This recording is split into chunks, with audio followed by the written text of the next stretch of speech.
katika viwango vya juu. Unajua Sauli alikuwa anaenda kupandishwa kuwa mfalme wa Israeli.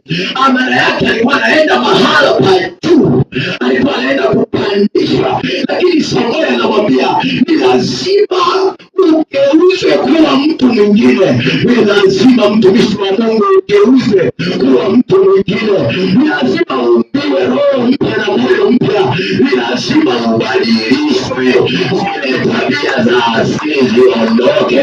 Ndipo utakapomwimbia Bwana na watu wakabarikiwa. Ndipo utakapohubiri na watu wakabarikiwa. Ndipo utakapotoa ushauri. Ndipo utakapomtumikia Bwana. Ndipo utakapoongezeka. Ndipo utakapositawi. Ndipo utakapopata zile baraka zako na ahadi zako. Sema wewe.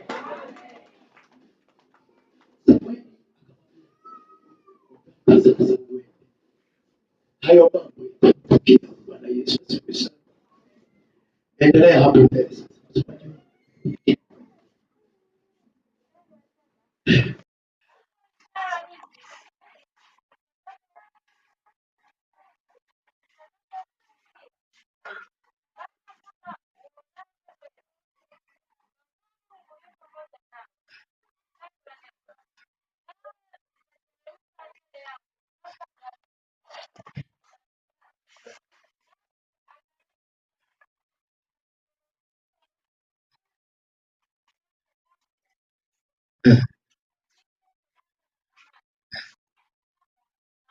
Nataka nikufundishe kitu hapo.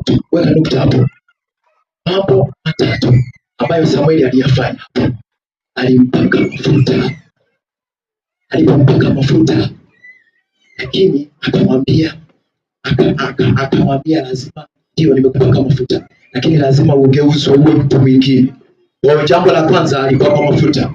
Jambo la pili akageuzwa akawa mtu mwingine. Na aligeuzwa na nini? Maana yake akaumbiwa roho mpya na moyo mpya. Bwana Yesu asifiwe sana.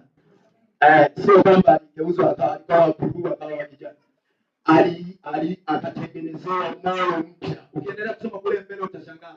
Ile roho iliendelea kumtesa Sauli sana kwenye hizo sura zinazoendelea. Aliyokuwa ameumbiwa. Kwa hiyo jambo la kwanza akapaka mafuta. Jambo la pili anageuzwa awe mtu mwingine. Lakini jambo la tatu anaambiwa ukishageuzwa kwa mtu mwingine, jambo la mwisho tutakutana tena kule mbele ili twende tukatoe sadaka. Kwa hiyo kuna mambo matatu ambayo huyu mtu anatakiwa atembee nayo.